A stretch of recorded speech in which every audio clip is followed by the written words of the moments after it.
मा चण्डाला प्रतिहतरयो यस्य प्रेम प्रवाहो लोकातीतोऽप्यहनजहो लोककल्याणमार्गम्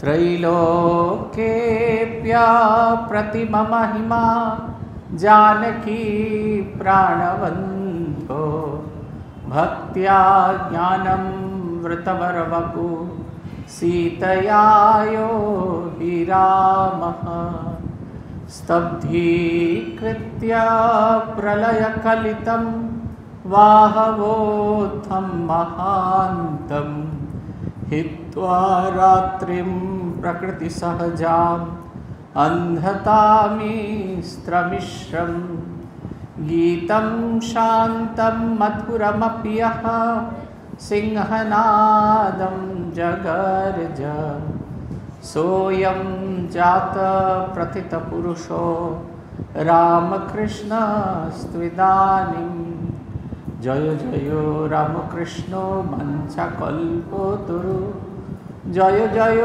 भगवान जगतेर गुरु जय जय गुरुमाता जगत जननी रामकृष्ण भक्तिदात्री चैतन्यदायिनी जय जय रामकृष्ण इष्ट गोष्ठीगण सबार चरण रेणु मागे अधम কোথান থেকে শুরু হবে 51 পৃষ্ঠা তো ভক্তবৎসল ঠিক আছে হ্যাঁ দলে দলে শ্রী ভগবানের অশেষ কৃপায় আবার আমরা সমবেত হয়েছি শ্রী শ্রী রামকৃষ্ণ পুঁথি পাঠ এবং আলোচনার উদ্দেশ্য নিয়ে আমাদের যে অধ্যায়টি পড়া হচ্ছে সেটি হচ্ছে পুরীর প্রবেশ ও রানী ও মথুরের সঙ্গে পরিচয় 6 মাস বিষ্ণু মন্দিরে পুজো করেছেন 6 মাস তিনি তারপরে তার শ্যামার পূজা করতে শুরু করলেন কারণ বিষ্ণু মন্দিরে অনেক এই কালী মন্দিরে অনেক কাজ বলে রামকুমার ছেড়ে দিলেন তার পক্ষে আর কালী মন্দিরে পুজো করা সম্ভব হচ্ছিল সেই কারণে আনুষ্ঠানিক তন্ত্রমতে দীক্ষা হলো তান্ত্রিক দীক্ষা হলো শ্রীরামকৃষ্ণদেব এবং তারপরে শ্রীরামকৃষ্ণদেব কালী পূজা করা শুরু করলেন এর মধ্যেই রামকুমারের মহাপ্রয়াণ হয়ে গেল এবং যেন শ্রীরামকৃষ্ণের মানে এটা অপেক্ষা করছেন বারুদ যেন জমা হয়েছিল শুধুমাত্র একটু আগুনের দরকার ছিল সে আগুনটি যেন এই মহাপ্রয়াণগুলোতে কাজ করলো যখনই দাদার মৃত্যু হলো দাদাকে তিনি বড্ড ভালোবাসতেন দাদার যখন মৃত্যু হলো তখন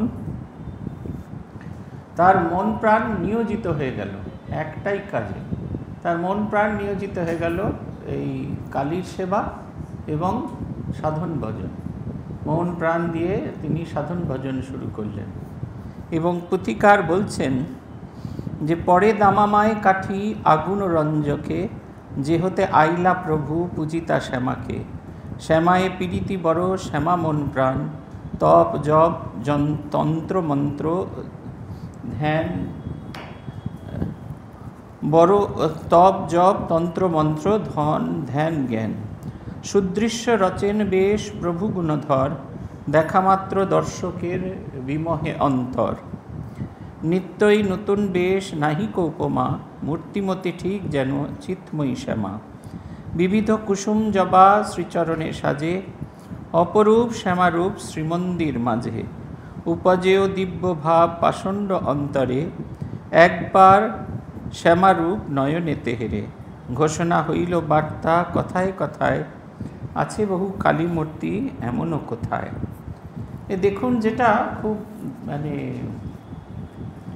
ইন্টারেস্টিং এবং যেটা খুব গুরুত্বপূর্ণ জিনিস শোনার মতো সেটা হচ্ছে কেমন করে ইষ্টের পূজা করতে হয় সেটা কিন্তু শ্রীরামকৃষ্ণদেব দেখাচ্ছে সমস্ত মন প্রাণ উজাড় করে জগতের বাইরেটা আমাদের তার কাছে মিথ্যে হয়ে গেছে তিনি গভীর মনোযোগ সহ মায়ের পূজা করছেন মায়ের সেবা মায়ের পূজা মায়ের আরাধনা তাতেই তিনি একদম ডুবে আছেন বাইরে যে একটা জগৎ আছে সেই জগতের প্রতি তার আর কোনো আকর্ষণ নেই এবং জগন্মাতাকে প্রধান করে তিনি এমনভাবে সাজাতে শুরু করলেন যে লোকে দক্ষিণেশ্বর মন্দির আসা শুরু করলো যেখানে কি সুন্দর করে সাজানো হয় আপনাদের মধ্যে অনেকেই দেখবেন, আমরাও যখন ছোট ছিলাম আমাদের ওই ধারণাটা ভুল ছিল, এই সারদা পীঠকে আমরা সারদা মঠ বলে মনে করতাম এবং খুঁজে বেড়াতাম।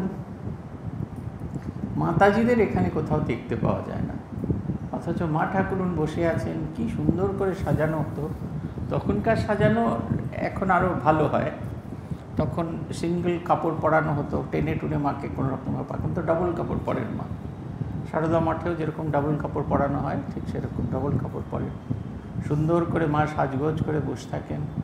এবং এই দিব্য রূপ, যারা বেলুড় মঠে যখন মন্দির বন্ধ হয়ে থাকতো এই দরজা খোলা থাকতো, মায়ের কাছে সবসময় আমরা খোলা পেতাম, মায়ের কাছে এসে বসতাম। এসি ছিল না কিন্তু খুব সুন্দর পাখা ছিল, আমরা সেই পাখা চালিয়ে হাত পা ছড়িয়ে বসে থাকতাম।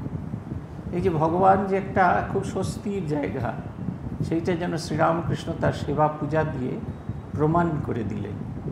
এটা আমাদের কাছে শিক্ষণীয় যে একটা অত্যন্ত স্বস্তির জায়গা ক্রিয়েট করা। এইখানে এসে আমরা থেমেছিলাম, তারপরের অংশ থেকে বলবো। দলে দলে আসে লোক কত দিক হতে, নিরুপমা শ্যামা মাতা এখানে দেখিতে। অতিথি সেবনশালা পুরীর ভিতরে, কত আসে যায় সাধু সংখ্যাকে বা করে। শ্যামা দেখি সর্বজনে সমস্বরে কন, কোথাও না করি হেন মূরতি দর্শন। নবভাবে মাতি সবে কহে উচ্চস্বরে, কি জানি কি আছে শ্যামা প্রতিমা ভিতরে। তরিদের বার্তাবহ তারেতে যেমন, দ্রুতগতি ছুটে কথা বিদ্যুৎ মতন। সেরূপ সুঠাম শ্যামা প্রতিমা কাহিনী, পরস্পর সাধু মুখে ছুটিল অমনি। অতিথি সন্ন্যাসী ভক্ত থাকে যে যেখানে, দক্ষিণেশ্বরের কথা শুনে কানে কানে। সুগুড় প্রভুর কথা কিসকতি বলি, প্রচারিয়া নিজ স্থান সাজাইয়া কালী। আপনি রাখিলা গুপ্ত পূজারীর সাজে, নাহি দিলে ধরা ছোঁয়া সাধ্য কার বুঝে। গুজ্জ হতে অতি গুচ্ছ তাহারও করম, মায়া অন্ধ নরে কিবা বুঝিবে মরম। মানুষ থাকুক দূরে দেবাদির শক্ত, কৃপায় যদ্যপি নাহি আঁখি হয় মুক্ত। মায়া ছানি মুক্ত চক্ষু নহে যতক্ষণ, কদাচনা নহে তার লীলা দর্শন। মানুষের খোল লয়ে আপনি শ্রীহরি, বিরাজেন পুরী মধ্যে হইয়া পূজারী। যেখানে যখন হয় বিরাজের স্থান, দিব্য ভাব সদা তথা থাকে বিদ্যমান। পুরীতে আসিয়া লোক এত প্রীতি পায়, সে কে বা এসেছে কোথায় সব ভুলে যায়। নানা ভাব আবির্ভাব এমন অন্তরে, ঠাকুর প্রসাদ পায় ভক্তি সহকারে। ব্রাহ্মণেও নাহি রাখি জাতেরও বিচার, শুনো রাম কৃষ্ণ কথা অমৃত ভাণ্ডার। পুথিকার বলছেন দলে দলে লোক আসতে থাকছে, দলে দলে তারা শ্রীরাম। আপনি বসুন না, বসুন। দলে দলে লোক আসতে থাকছে। নিরুপমা শ্যামা, নিরুপমা শব্দটা এখানে ব্যবহার করা হচ্ছে। এমন একটা মূর্তি যার কোনো অন্য কোনো কিছুর সঙ্গে উপমা করা যায় না। দক্ষিণেশ্বরের কালী মূর্তি দেখবেন, এটি আপনি বলতে পারবেন না। এখন অনেক বাড়িতে দক্ষিণেশ্বর, আমি তো অন্তত 3টে বাড়িতে দেখলাম দক্ষিণেশ্বরের মতো কালী মূর্তি বসানো হয়েছে, এবং সেটা দেখলে আমরা বলি এটা দক্ষিণেশ্বরের মা ভবতারিণীর মতো। কিন্তু মা ভবতারিণীর মূর্তিকে অন্য কারুর মতো দেখতে এটা আমরা বলতে পারি না। এমনকি যে যিনি বানিয়েছিলেন তিনি যে আরও 2টো মূর্তি বানিয়েছিলেন, সেগুলোও যখন দেখি ঠাকুর বলেন মা শিবরানো করে আছে, সে তাকে দেখলেও কখনো মনে হয় না। সাজগোজ হয়তো খুব একই রকম।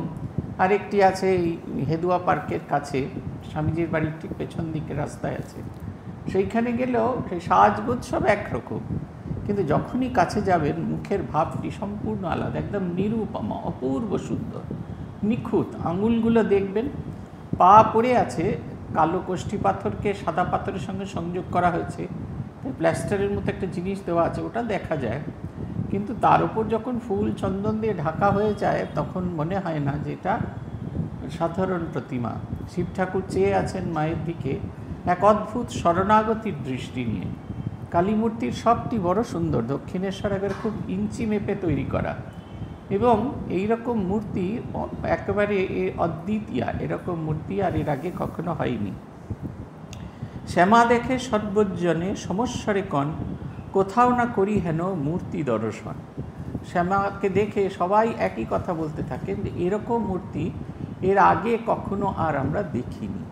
আমরা পূজ্যপাদ ভূতেশ আনন্দজি মহারাজকে একবার প্রশ্ন করেছিলাম যে কারুর বাড়িতে গিয়ে আমরা দেখেছি যে ঠাকুরের ছবি খুব ঝকঝক তকতক করছে, অথচ সেই একই অদ্বৈতাশ্রম থেকে কেনা আরেকজনের বাড়িতে গিয়েও দেখেছি, তাদের গিয়ে দেখেছি সেইভাবে ঝকঝক তকতক করে না। পূজনীয় মহারাজ বলতেন যে যারা বিশ্বাস করে যে স্বয়ং শ্রীরামকৃষ্ণদেব ওই ছবির ভেতরে বিরাজ করছেন, তাদের দৃষ্টিভঙ্গি বদল হয়ে যায়। তারা যা কিছু কাজ করে শ্রীরামকৃষ্ণকে জীবন্ত জাগ্রত হিসেবে দেখে। যত মানুষ জীবন্ত জাগ্রত হিসেবে দেখবে, তত তাদের এই ভাবনা চিন্তার তন্মাত্রা এক জায়গায় ঘনীভূত হবে, পরিষ্কার পরিচ্ছন্ন। আমাদের সুকুমার মহারাজকে বলতেন যখন পূজা করতেন, এই ঠাকুরকে যে আপনি সাজান, কি করে এত সাজান? বলছেন, বাবা আমাদের ঠাকুর খুব সুন্দর, ঠাকুরকে আর আলাদা করে সাজানো না, এটা শয়ের দোষ আছে তো, আমাদের ঠাকুর খুব সুন্দর, ওখানে আর সাজানোর দরকার হয় না। একটা পরিষ্কার কাপড়, উনি পরিষ্কার বলতে পারেন, পরিষ্কার কাপড় গুছিয়ে পরিয়ে দাও, গলায় একটা মালা পরিয়ে দাও, ব্যাস, এত অপূর্ব দেখাবে।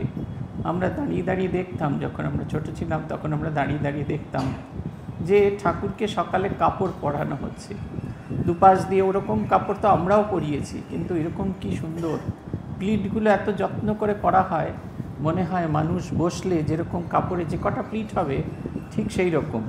দুপাশের প্লিট গুনে দেখবেন, দুপাশের প্লিট কিন্তু সমসংখ্যক নয়। আপনারা যখন কাপড় পরেন বসেন, আপনার দুপায়ে কিন্তু এক সমসংখ্যক প্লিট পরে না। ঠিক সেই রকম শ্রীরামকৃষ্ণকে ওরকম সুন্দর করে পড়ানো হয়। এরও উল্টো করে উত্তরীয় পড়ানোই আমি তো বাপের জন্মে দেখিনি, কি সুন্দর উল্টো করে উত্তরীয় পড়ানো, কিন্তু দেখে মনে হচ্ছে যেন একবার নতুন, মনে হচ্ছে অনেকখানি কাপড় দিয়ে ঠাকুর পরে আছেন।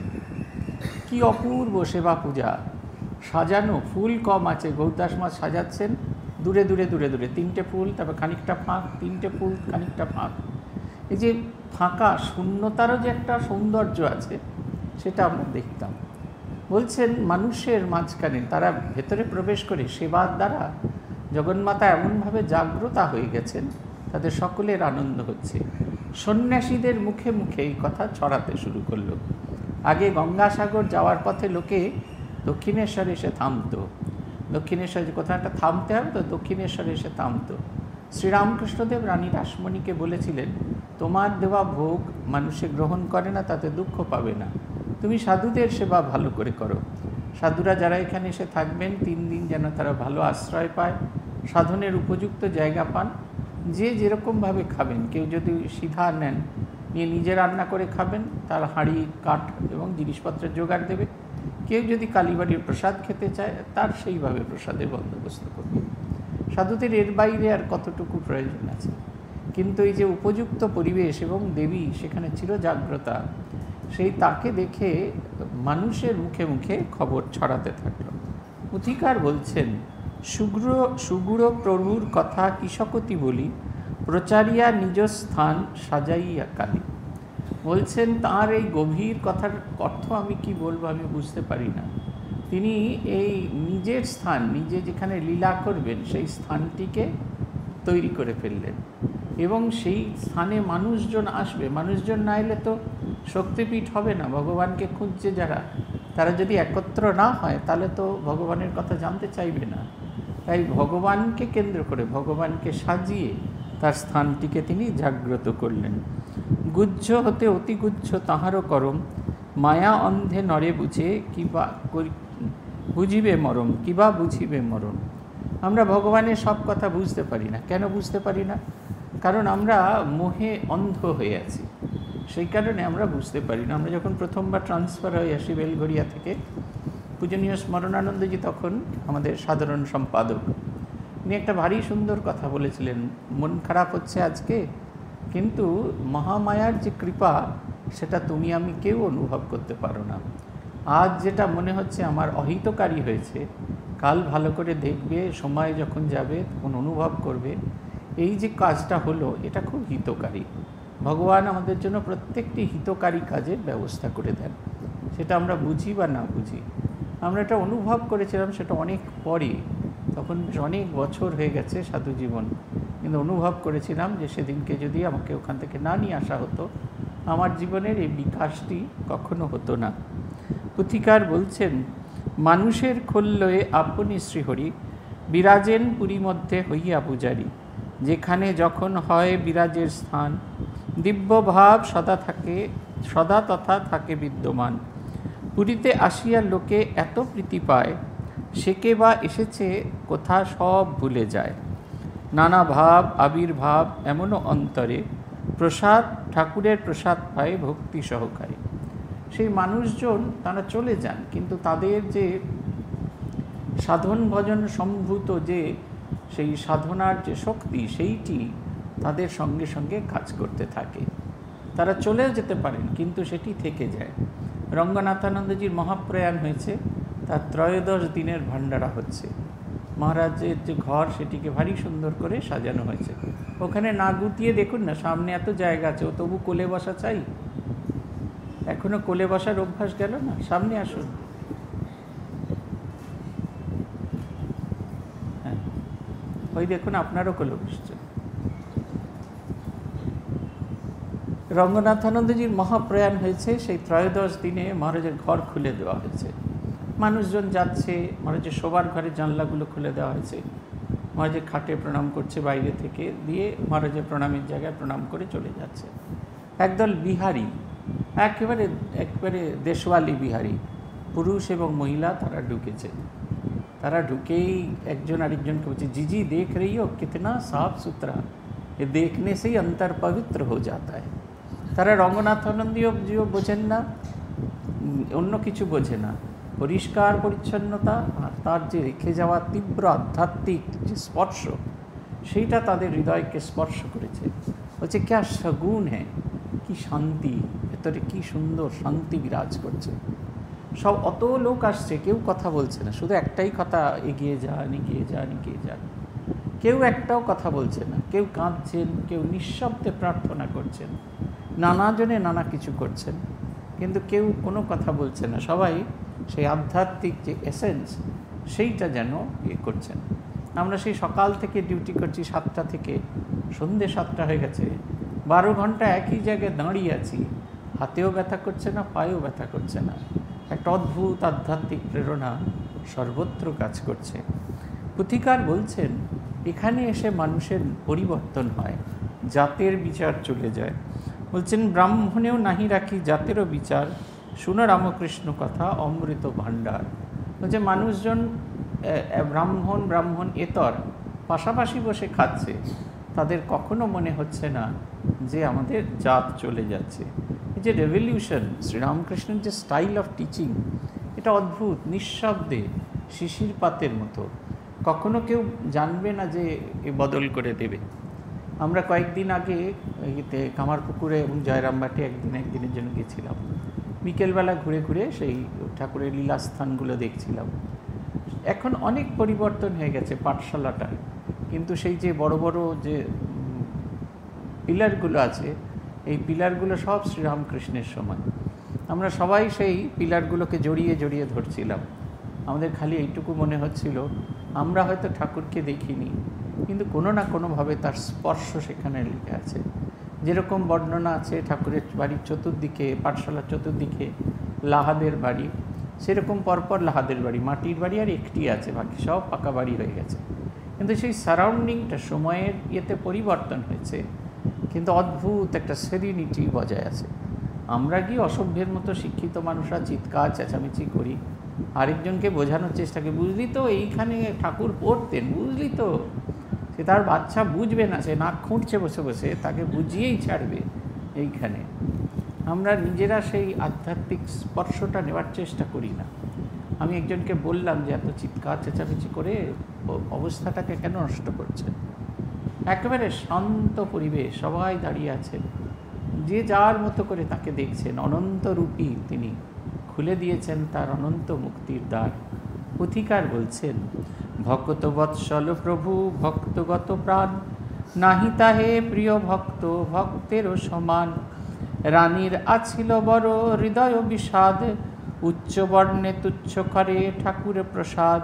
সে বিষাদ একেবারে করিবারে দূর, পুরী মধ্যে প্রবেশিলা দয়ালো ঠাকুর। প্রসাদ আপনে পেয়ে করুণা নিদান, অভ্যাগত তথা যেবা তাহার পাওয়ান। নিষ্ঠাচারী তাহারাও বিচার না করে, প্রসাদ উঠায় খায় অতি ভক্তি ভরে। শ্যামা ভক্ত রাসমণি শ্যামা ভালোবাসে, দেখে শ্যামা নিরুপমা পরম হরিষে। কালী মাতা বিভূষিতা করি দর্শন, কত যে আনন্দ তার নাহি নিরূপণ। বেশকারী প্রভু বেশ তাহার রচিত, দেখিলে হয় মুগ্ধ মন প্রাণ চিত। জনমে রানীর ভক্ত প্রভুর উপরে, পরাণ প্রতিমা শ্যামা সুসজ্জিত হেরে। বুঝিল প্রভুর বেশ সেবা অনুরাগে, পাষাণ মূরতি শ্যামা উঠিয়াছে জেগে। দিন দিন ভক্তি প্রীতি অতি বৃদ্ধি পায়, শ্যামার সেবায় রত শ্রীপ্রভুর উপায়। ঈশ্বর প্রসঙ্গ কভু হয় দুই জনে, কন প্রভু গুণধর ভক্ত রানী শুনে। কখনো কখনো মিঠা শ্যামা গুণগান, শুনিয়া রানীর হয় শীতল পরাণ। শ্যাম শ্যামা গুণগান প্রভুর বদনে, কি মিঠা সে জানে যে বা শুনিয়াছে কানে। মধুর সুস্বর কিবা নহে বলিবার, পি কলি বিনা বেনু একত্র ঝঙ্কার। দিব্য ভাব পরিপূর্ণ মাখানো ভিতরে, শুনিলে পাষাণ মন দ্রবীভূত করে। কিবা ভা শোভা ফুল্ল বদন কমলে, আজন্ম পাষণ্ড যেবা সেও দেখে ভুলে। পুথিকার বলছেন,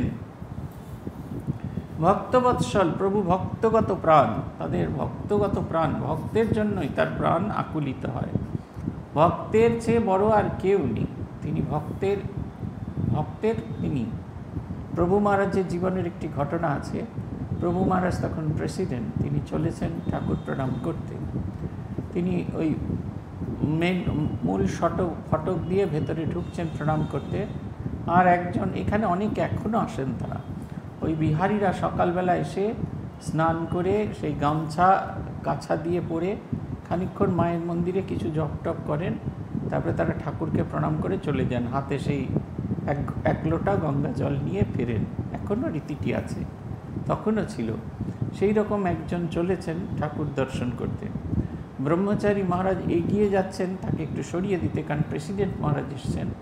প্রভু মহারাজ ঝাঁপিয়ে পড়ে সেই ব্রহ্মচারীকে ধরে তাকে ধরে থাকলেন, যতক্ষণ না সেই ভক্তের প্রণাম করা হলো। প্রণাম হয়ে যাওয়ার পর তিনি চলে গেলেন। তিনি এত ঘটনা ঘটেছে কিচ্ছু জানলেন না।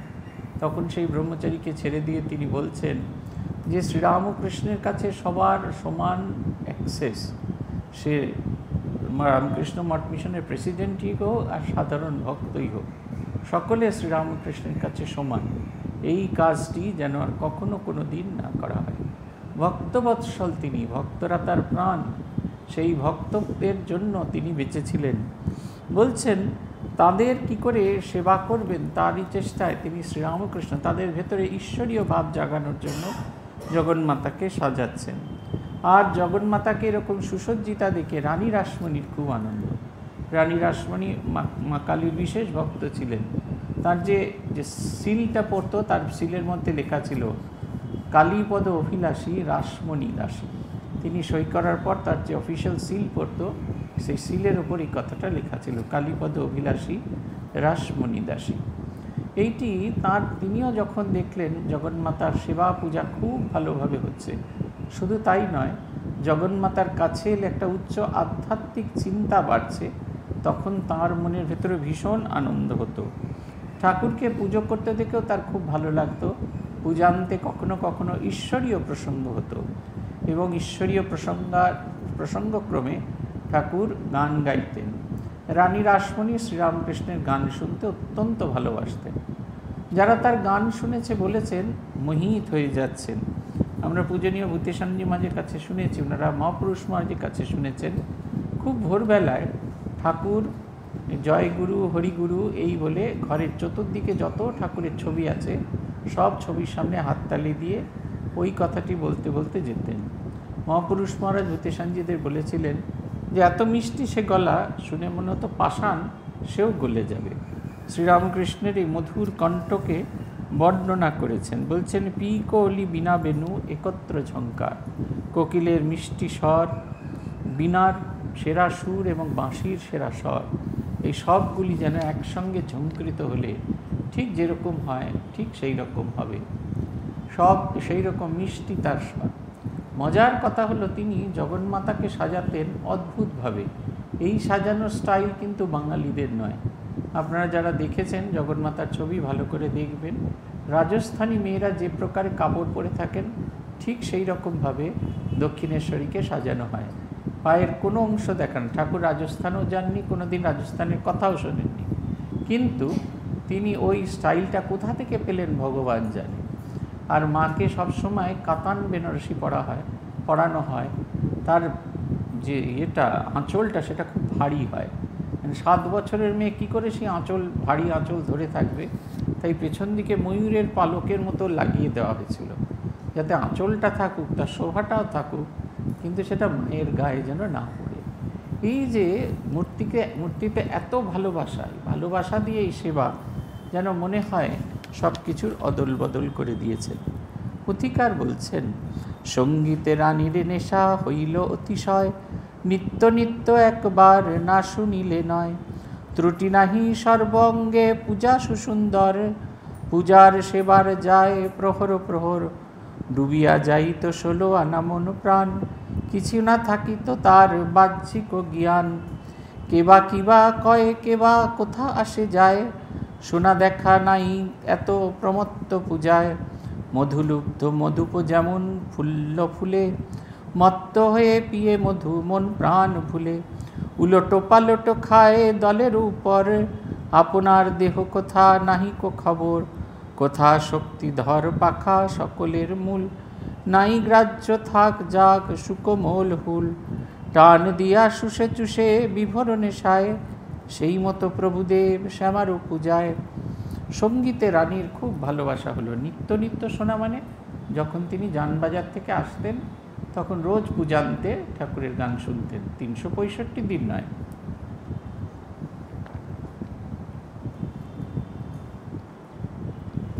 ঠাকুরের সেবা পূজায় কোথাও কোনো ভুল ছিল না, একবারে নিখুঁতভাবে তিনি সেবা করতেন। বলছেন, ডুবিয়া যাইত 16 আনা মন প্রাণ, কিছু না থাকিত তার বাহ্যিক জ্ঞান। এটা আমাদের জন্য একটা আদর্শ, যে কেমন করে ভগবানের সেবা পূজা করতে পারি। আমাদের তো সেবা পূজা হয় না, জপ ধ্যান করার সময় আমাদের মন খানিকটা টোটো স্ট্যান্ডে, খানিকটা বাটাটা পুরির দোকানের সামনে, খানিকটা কে কথা বলছে, কে আমাকে দেখছে, পাশ দিয়ে কে চলে গেল সেইখানে, আর খানিকটা সে ভগবানকে দয়া করার মতো একটুখানি মন আমরা ভগবানকে দিই জপ ধ্যান করার সময়। সেই যেটুকু মন দিই তাতেই আমাদের মন প্রাণ শান্ত হয়ে যায়। খুব ভালো করে জপ ধ্যান করলে যেটা হয়, এখানে যেটা বলছেন, নেশার মতো একটা অদ্ভুত নেশা হতে থাকে। মনে হয় যেন আপনি সত্যি সত্যি কিছু একটা নেশা করেছেন, ইনটক্সিকেটেড। এটা একবারে খুব সত্য কথা। যেদিন খুব ভালো জপ ধ্যান হবে সেদিন আপনারাও ফিল করতে পারবেন একটা অদ্ভুত নেশার মতো। বাইরের জগৎটা আপনার কাছে একেবারেই কিছুতেই মনে আসবে না। আপনি যে শ্রীরামকৃষ্ণের কাছে জপ সমর্পণ করবেন সে কথাটাও আপনার মনে আসবে না। মনে হবে একটা নেশার মতো, একটা ঘোরের মতো। খানিক ফিরে এলে, বাইরের জগতে যখন ফিরে আসি, তখন আপনারা মনে হবে যে হ্যাঁ, ঠাকুরকে জপের ফল, ধ্যানের ফল ঠাকুরকে সমর্পণ করতে হবে। কিন্তু একটা অদ্ভুত ইনটক্সিকেশন কাজ করে, মনে হয় যেন একটা নেশাগ্রস্ত হয়ে আছি। আমরা দেখতাম সকালবেলা যে সাধু ব্রহ্মচারীরা যারা জপ করতেন, ফিরে যেতেন যখন, তখন দেখতাম কীরকম একটা অদ্ভুত অন্য মানুষ জপ করে ফিরে যাচ্ছে।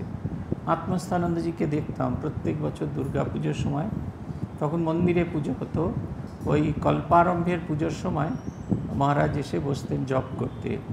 ওই যেখানে অর্গানটা আছে ওইখানে দেওয়ালে ঠেসান দিয়ে ওইখানে আসন পেতে বসতেন, দীর্ঘ সময় জপ করতেন। দেখেছি সকালবেলা এসেছেন, 5:30টায় পুজো শুরু হচ্ছে, সকাল 8:30টার সময় উনি উঠে চলে যাচ্ছেন। অদ্ভুত চোখ মুখের ভাব, মনে হচ্ছে তিনি জগতের মধ্যে নেই। আমার ওরকম টুকরো টুকরো করে দেখা, ঠাকুরের কথা বলতে পারি, এই টুকরো টুকরো দেখা থেকে জুড়ে ঠাকুরের কীরকম হতো সেটা আন্দাজ করতে পারি। যে ঠাকুর যখন জপে মগ্ন, যখন পূজায় মগ্ন, তখনই জগৎটা তার কাছে মিথ্যা বলে প্রতিপন্ন হয়েছে। পুথিকার ভারী সুন্দর বর্ণনা করছেন। মধুমক্ষিকা খেতে এসছে, মধু আহরণ করতে এসেছে, বলছেন পদ্ম ফুলের ভেতরে সে তার হুলটা ফুটিয়ে দিয়েছে আর চোঁ চোঁ করে সেই মধু পান করছে। এবং মধু পান করতে করতে মাঝে মাঝে আপনারা যেরকম হয় না, খাওয়া দাওয়া হলে খানিকক্ষণ একটু গড়াগড়ি করে নিই, তারপরে আইসক্রিম খাবেন, ঠিক সেই রকম সে তারাও যেন সেই খানিকটা গড়াগড়ি খাচ্ছে। গড়াগড়ি খেতে খেতে ভুলে গেছেন তাদের যে পাখাটা, যেটার কারণে তারা উড়ে যেতে পারেন, সেটা ভেঙে যেতে পারে এ নিয়ে তাদের কোনো মাথা ব্যথা নেই। তাদের যে হুলটা, যেটা দিয়ে তারা ওই নিজেদের আত্মরক্ষার জন্য ব্যবহার করেন, সেই হুলের মুখটা যে ভেঙে যেতে পারে ভুলে যান তারা। পদ্মফুল বন্ধ হয়ে গেলে তাদের যে প্রাণনাশ হবে ভুলে গেছেন, খানিকটা গড়াগড়ি খেয়ে আবার সেই মধু পান করছেন। এটা একটা অদ্ভুত ইনটক্সিকেশন। বলছেন আপনার দেহ কোথা নাহি খরপৌর, কোথা শক্তিধর পাখা সকলের মূলে, নাহি গ্রাহ্য থাকে যাক সুকোমল হুল, টান দিয়ে শুষে চুষে বিভোর নেশায়, সেই মতো প্রভুদেব শ্যামারও পূজায়। এই যে এই বর্ণনা দিয়ে আমরা খানিকক্ষণ নিজেদের ভেতরে রিক্রিয়েট করতে পারি কীরকম ভালোবাসা দিয়ে শ্রীরামকৃষ্ণ ভগবানকে সেবা করতেন। এই যে করুণাময়ী মা শারদা যখন ইয়েতে হলো, এই সিরিয়ালটি হলো, যে ছেলেটি ঠাকুরের ভূমিকায় অভিনয় করছিল, সে এসেছিল আমাদের কাছে নরেন্দ্রপুরে। শ্রীরামকৃষ্ণ অভিনয় করতে গেলে কি কি গ্রন্থ পড়তে হবে, কীরকম কি করতে হবে। আমাদের একটাই সাজেশন ছিল যে কখনো ওই যে আগে যে শ্রীরামকৃষ্ণদেবের যে জীবনী ওপর যে সমস্ত ছবি হয়েছে, সেই ছবিগুলো ভুলেও দেখবে না। কারণ শ্রীরামকৃষ্ণ এত ব্যক্তিত্বশালী ছিলেন, তখনকার দিনের মানুষরা তার কাছে এসে মুগ্ধ হয়ে যেতেন। একটু তোতলা ছিলেন, একটানা কথা বলতে গেলে একটু তোতলাতেন। মাস্টারমশাই লিখেছেন তার ইয়েতে, একটু তিনি তোতলাতেন। এর আর কোনো খারাপ গুণ তার ছিল না। এটা হচ্ছে এখানে বর্ণনা করা হয়েছে। আমরা বলেছিলাম এই জীবনী গ্রন্থগুলো পড়বে, বিশেষ করে কথামৃত। আর কথামৃত পড়তে পড়তে সেগুলো নিজের মনের মধ্যে রিক্রিয়েট করবে। সব সময় জানবে শ্রীরামকৃষ্ণদেব একজন সহজ স্বাভাবিক সাধারণ মানুষ ছিলেন।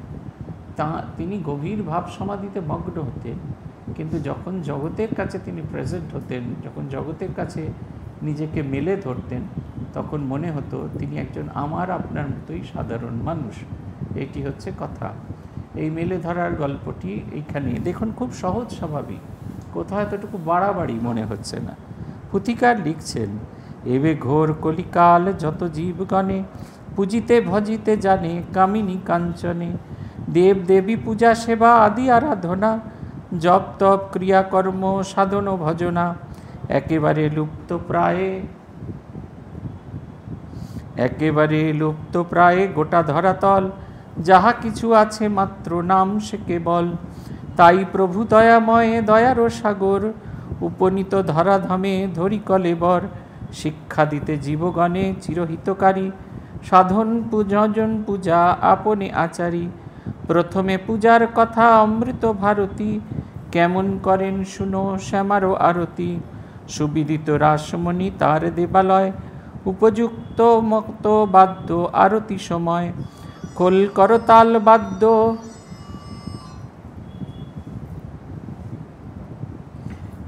করতাল বাদ্য বিষ্ণুর প্রাঙ্গণে, বাজে জোড়া নহবত উত্তর দক্ষিণে, বাজে জোড়া কাঁসর দামামা ঘড়ি বাজে, মামা রব উচ্চে সব গায়ে পুরী মাঝে। এখানে মন্দিরে প্রভু দেব ভগবান, তেজস্বী তপস্বী সমবর্ণ দীপ্তিমান।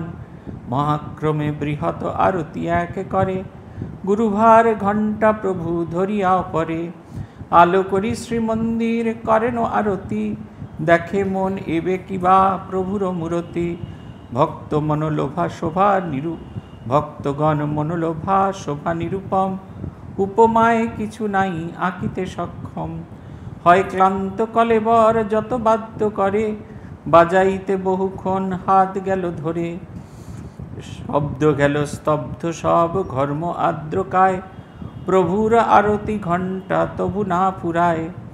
ঘোর ঘন ঘন শব্দে ঘণ্টা বেজে চলে, হেলে দুলে আরতি দক্ষিণ করে খেলে।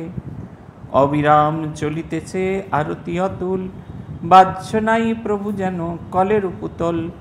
রক্তিম বরণ মুখমণ্ডল বেড়ায়, উচ্চরবে মামারব পাগলের প্রায়, অবশেষে জড়বৎ বাহ্য হারাইয়া, হৃদয়ে বাহিরে আনে যতনে ধরিয়া। এই মতো প্রায় হতো আরতির কালে, না বুঝিয়া লোকজনে উন্মত্ততা বলে। দিবা ভাগে বলিলাম পূজার ধরন, সাধন রাত্রিতে হয় শুনো শুনো মন। পুথিকার বলছেন কেন তিনি সেবা পূজা করার চেষ্টা করেছিলেন। সেবা পূজা না করলে কি চলছিল না? আমরা একটা জিনিসের সেবা জানি, সেটা হচ্ছে কামিনী কাঞ্চনের সেবা জানি, কি করে টাকা পয়সা রোজগার করতে হবে, বাসনার কি করে জন্ম দিতে, এই পূজাগুলো আমরা জানি। সেই কারণে আমাদের চেনা পদ্ধতি দিয়ে তিনি আমাদের কাছে গেলেন। শ্রীমদ্ ভগবদ্ গীতায় যদি দেখেন, শ্রীমদ্ ভগবদ্ গীতার 2য় অধ্যায়ে ভগবান অর্জুনকে, একবারে মেস হয়ে যাওয়া অর্জুনকে হাতের মুঠোর মধ্যে নিচ্ছেন। সংসারের অসারতা, যারা মারা যাবে, মরে গেছে, তারা তার হাতে মরবে, তারা আত্মীয় স্বজন নয়, আত্মা কখনো, শরীর মরে, আত্মা কখনো মরে না, এরকম সব উপদেশ দিয়ে ব্রাশ আপ করছেন, ময়লা যত আছে সব পরিষ্কার করছেন। এবার রিভার্স গতিতে তার ভেতরের যে অগ্নি, জ্ঞানাগ্নি, সেটি প্রজ্বলিত করার জন্য প্রথম যে যোগটা 3য় অধ্যায় আছে, সেটা হচ্ছে কর্মযোগ। কেন কর্মযোগ তিনি বাছলেন? কর্মযোগ তিনি বাছলেন, আমরা সবাই কোনো না কোনোভাবে, কাজটা আমাদের কাছে খুব সহজ। সে বাজার করাও আপনার যেমন কাজ, রান্না করাও যেরকম কাজ, অফিসের কাজও যেরকম কাজ, এই কাজটা আমরা করবই। এই কাজের যে জায়গাটা, এটাকে যদি যোগ, ভগবানের সঙ্গে যুক্ত করতে পারি, পূজা জ্ঞানে করতে পারি, তাহলে কিন্তু সেটা ঈশ্বর সাধনার চেয়ে কোনো একটা জায়গায় কম হবে না। পরিচিত এরিয়া থেকে প্রথম বদল করা শুরু করলেন। কর্মযোগের পর দেখবেন জ্ঞানযোগ। কর্মযোগ কীরকম না, আপনার যে কর্মের যে জায়গাটা, সেটা যখন ব্রাশ-আপ হয়, পরিষ্কার হয়ে যায়, তখন আস্তে আস্তে আমাদের অন্তর্নিহিত জ্ঞানচক্ষুর বিকাশ হয়। তখন তার মাধ্যমে, সেই বিচারের মাধ্যমে আমরা কেমন করে ভগবানের দিকে এগিয়ে যেতে পারি। তাই দেখবেন 10টা অধ্যায় কন্টিনিউয়াসলি শ্রীকৃষ্ণের ট্রেনিং হচ্ছে। শ্রীকৃষ্ণ ট্রেনিং দিচ্ছেন অর্জুনকে, অর্জুন একটু একটু একটু করে তৈরি হয়ে যাচ্ছেন। যখন তিনি প্রস্তুত হলেন, 11 অধ্যায় গিয়ে তিনি তার বিশ্বরূপ দেখালেন। 12 অধ্যায় থেকে দেখুন একবারে রিভার্স গতিতে যাচ্ছেন। সেই যে চ্যাটচ্যাটে ম্যাটমেটে মায়াময়, যা আপনারা রোজ সিরিয়ালে দেখেন, একজন ঝেড়ে যাচ্ছেন, একজন কঠিন হয়ে দাঁড়িয়ে দাঁড়িয়ে শুনছেন, ওই যে চ্যাটচ্যাটে ম্যাটমেটে যে ব্যাপার মানুষের ভেতরে, ওটাকে সম্পূর্ণ শুকিয়ে দিলেন, একদম নতুন মানুষ তৈরি করলেন। সে তাকে বলছেন কেমন করে ভগবানের ভক্তি করতে হয়। দেখুন, একই শব্দর অনুরণন কিন্তু 2য় অধ্যায়েতেও আছে। সেখানে স্থিতদি মানুষের, স্থিতপ্রজ্ঞস্য কা ভাষা সমাধিস্থস্য কেশব, বলছেন স্থিতপ্রজ্ঞ কীরকম, সে কেমনভাবে চিনব কাকে, আমার আপনার মাঝখানে কি করে চিনব। এই যে জিজ্ঞাসু যে অর্জুন, তার জিজ্ঞাসার মোড়টা ঘুরিয়ে দিচ্ছেন যে তিনি সর্বস্ব। দেখবেন বিশ্বরূপ দর্শনের একেবারে শেষের দিকে একটি শ্লোক আছে, যেখানে ভগবান বলছে, অর্জুন বলছেন যে আমি এইটুকু বুঝেছি, জগৎ সংসারে যদি সবাই আমায় ছেড়ে দেয়, তুমি আমাকে কখনো ছাড়বে না, তুমি আমাকে কোনো অবস্থাতেই ছাড়বে না। তাই যদি জানতে হয় তোমাকেই জানবো, আর জগৎ সংসারের কাউকে জানবো না। আপনি একটা সোলারিসে একটা ফ্ল্যাট কিনেছেন, আপনি জানেন যে বুড়ো বয়সে যখন ছেলেপুলে আর থাকতে দেবে না, ওই ফ্ল্যাটে গিয়ে আপনাকে থাকতে হবে। অতএব সেটা যতই দূরে হোক না কেন, আপনাকে দেখে নিতে হবে কী কী ফ্যাসিলিটি আছে, জিমের ফ্যাসিলিটি আছে কিনা, ডাক্তার আছে কিনা, তারপরে অ্যাম্বুলেন্স আছে কিনা, পড়শিরা ভালো কিনা, এই সব দেখেন, ঘরে আলো বাতাস আসে কিনা, হ্যাঁ, 24 ঘন্টা ইলেকট্রিসিটি আছে কিনা, 24 ঘন্টা জল আছে কিনা, এগুলো সব আপনাকে দেখে নিতে হবে, কারণ ওখানেই আপনাকে থাকতে হবে। ঠিক সেই রকম অর্জুন বলছেন, যদি কাউকে জানতে হয় শুধু তোমাকেই জানবো। আমরা যে খেদা বোচা পচা নানাজনকে জানবার চেষ্টা করি, সব খেদা বোচা পচা আমাদের ছেড়ে চলে যায়, কিন্তু ভগবান ঠিক আমাদের সঙ্গে থাকেন। তাই এই যে দেখুন একটা রিভার্স গতিতে পরিবর্তন হচ্ছে। এখানেও দেখুন তিনি জানেন, আমরা এই বিদ্যাটা জানি, পূজা আমরা জানি না এরকম নয়, পূজা জানি, পূজাই তো টাকা রোজগার করে, সেটা তো পূজা, পূজা না করতে পারলে তো হবে না। আমি ভালো থাকবো, হ্যাঁ, কেমন করে ভালো থাকবো, আমি যদি না বুঝতে পারি যে আমি এই যে প্রত্যেক মাসে এসআইপি করব, এসআইপি করলে 10,000 টাকা এই ইউনিটে করব, এটা শেষ হলে কোনো একটা মাসে লস হলে হবে, কিন্তু জানতে হবে তো পদ্ধতি। পূজা তো আমরা তো অনেক বছর এখানে ইনভেস্টমেন্ট করেছি, একই জিনিস করতাম। আমাদের মহারাজ বুঝিয়েছিলেন এটা পূজা, পূজাতেই সমস্ত কিছু করতে হবে, এটাই আমাদের পূজা। এই পূজা পদ্ধতিটা তিনি জানলেন। আমরা কামিনী কাঞ্চনের পূজা করছি, তিনি ওই মোড়টা ঘুরিয়ে দিয়ে ভগবানের পূজায় মোড়টা ঘুরিয়ে দিলেন, যাতে দেবতার পূজা, তার পূজা করতে করতে আমার জীবনের আত্মিক উন্নতি হয়।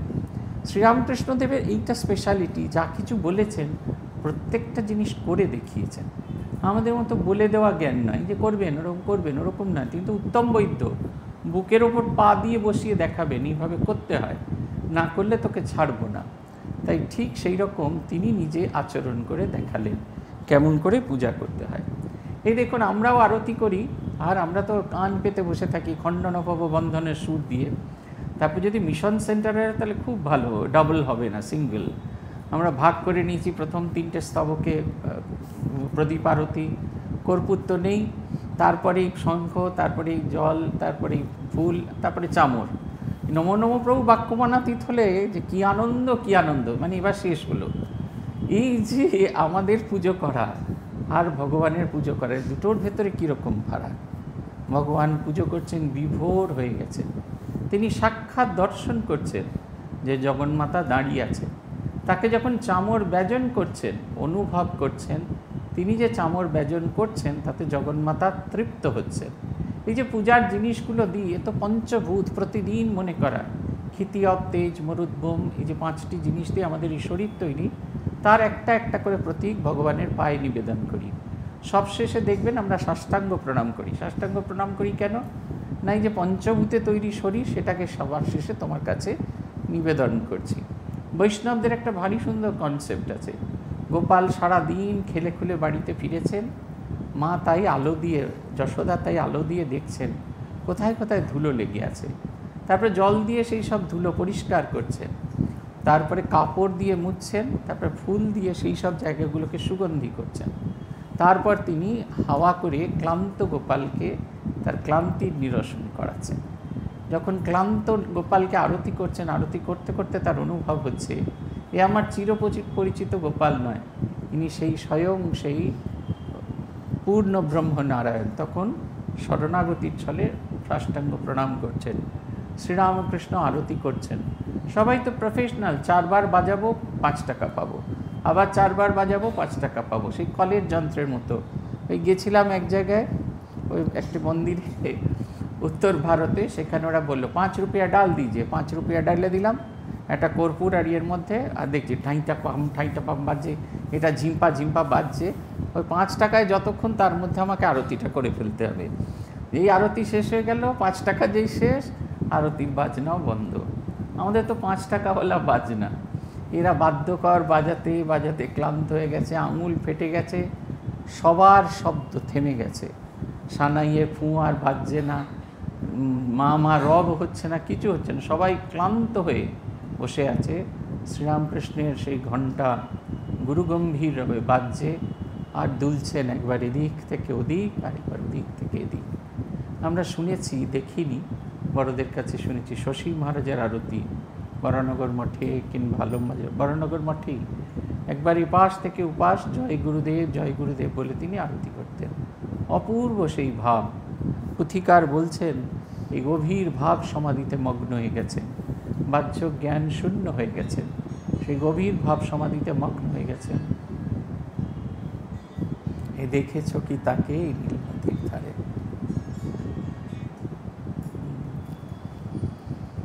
তা সেই তিনি এরকম, তারপরে তার বাহ্য জ্ঞান শূন্য হয়ে গেছে। ঠাকুরকে বার করে নিয়ে এসেছেন। 2 রকম মানুষ বলছেন, রিয়াকশন 2 রকম। যারা শ্রীরামকৃষ্ণকে বোঝেন তারা বুঝছেন ভাবতন্ময়তা, আর যারা শ্রীরামকৃষ্ণকে বোঝেন না তারা বলছেন মাথা ঠিক খারাপ হয়ে গেছে, ছোট বজ্জাত পাগল। এই ঘটনাটা বলার কারণ, পরের দিনে যে অধ্যায়টা আমরা শুরু করব তার একটা প্রেক্ষাপট তৈরি করে যাচ্ছি আমরা। পুথিকার বলছেন, ভক্তভাবে অবতার প্রভু ভগবান, কুলহারা জীবে দিতে ধর্মের অভিধান। ভক্ত ভাবি ভগবান তাহারও বারতা, আপনার সঙ্গে তার বিপরীত কথা। এক ভগবান আর জীব অগণন, জীবভাবে সদা সংমিলন। ভক্তভাবে জীবভাবে কখনো না মিলে, তাই খ্যাপা প্রভুদেব জীবগণে বলে। দেশে রাষ্ট্র হইল কথা বড়ই প্রমাদ, সব কয়ে গদাই হয়েছে উন্মাদ। হেন পরমাদ কথা মনে হয় ডর, ইহার ভিতরে আছে বড়ই রগর। বিয়া করিবার সাধ বড় তার মনে, উন্মাদ প্রবাদের লোকে কন্যা দিবে কেনে। শ্রীপ্রভুর বিবাহের সাধ অতিশয়, মানুষ যে রূপে করে সে প্রকারে নয়। বালক স্বভাব প্রভু বালক আচার, বয়সের সঙ্গে মাত্র বাড়িছে আকার। বালকের ভাব খেলে বাক্য কায়ে মনে, স্মরণ রাখিও কথা শয়নে স্বপনে। সরল মধুর কথা রামকৃষ্ণ কথা, সরল মধুর বড় রামকৃষ্ণ কথা। বুঝিতে নারিবে যদি ভুলহ বারতা, শ্রবণ আন্দোলনে মন না করিবে হেলা। ভবসিন্ধু তরিবারে একমাত্র ভেলা। পুথিকার বলছেন যে ভক্তভাবে অবতার প্রভু ভগবান, কুলহারা জীবে দিতে ধর্মের অভিধান। কুলহারা কেন বলছেন? কারণ তিনি যে সময় এসেছিলেন আমরা একটা কনফিউজড অবস্থার মধ্যে ছিলাম, যে হিন্দু ধর্মটি পালন করছি, সেই হিন্দু ধর্ম পালন করলেই কি আমাদের মুক্তি হবে? না ব্রাহ্ম ধর্ম ভালো, না খ্রিস্টান ধর্ম ভালো, না এটা ভালো, না ওটা ভালো, কোনটা ভালো এটা নিয়ে আমাদের ভীষণ রকমের সমস্যা। কুল মানে যে পরিবারতন্ত্র, জীবন যে চলবে, যে তন্ত্র, সেই তন্ত্রটিকেই আমরা হারিয়ে ফেলেছি, ভুলে গেছি।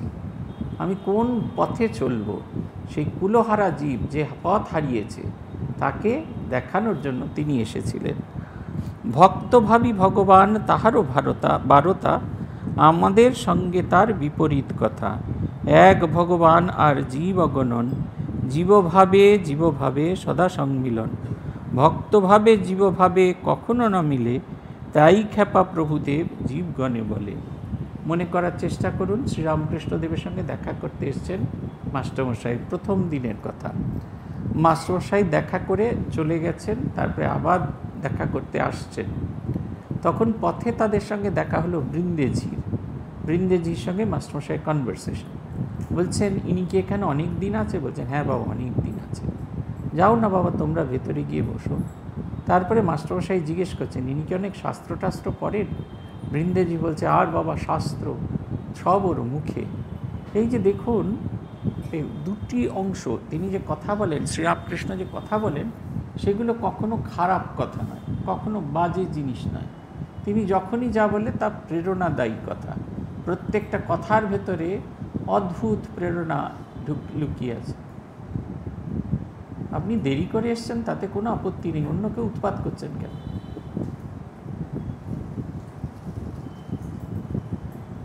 না না, আপনি দেরি করে এসেছেন আমার কোনো আপত্তি নেই, দাঁড়িয়ে আছেন কোনো আপত্তি নেই, অন্যের সাথে গল্প করছেন কেন? আমারও তো চোখ আছে, দেখতে পাই না। তাহলে এরমটা কী করছিলেন? গল্প করেননি তো, চোখ আর ভুরু দিয়ে কি দেখাচ্ছিলেন? হ্যাঁ জায়গা আছে আপনার মনে হচ্ছে, আর কালুর কোলে বসতে হবে।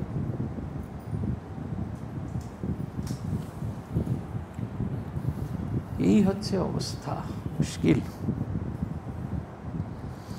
বলছেন ভক্ত কুলহারা জীবে তিনি পথ দেখাতে এসেছিলেন। তিনি সাধারণ মানুষ, যখন সাধারণ ভূমিতে আচরণ করছেন তার সঙ্গে আমার আপনার কোনো ফারাক নেই, কিন্তু যখন তার ভগবৎ সত্তার বিকাশ হচ্ছে তখন তাকে আমি চিনতে পারছি না। দেখুন একই জিনিস, একই মানুষ, তার কাছে এসে সমাজের ক্রিম যারা, তারাও যেমন মোহিত হয়ে গেছেন। এই যে আমাদের বৃন্দেজি, সেও মোহিত হয়ে গেছে, সেও মুগ্ধ হয়ে গেছেন শ্রীরামকৃষ্ণের অংশের কাছে এসে। দুপক্ষ, বিশিষ্টজন আশিষ্টজন, এই দুপক্ষের যে সম্মিলন, এটা কিন্তু সাধারণ মানুষে হয় না।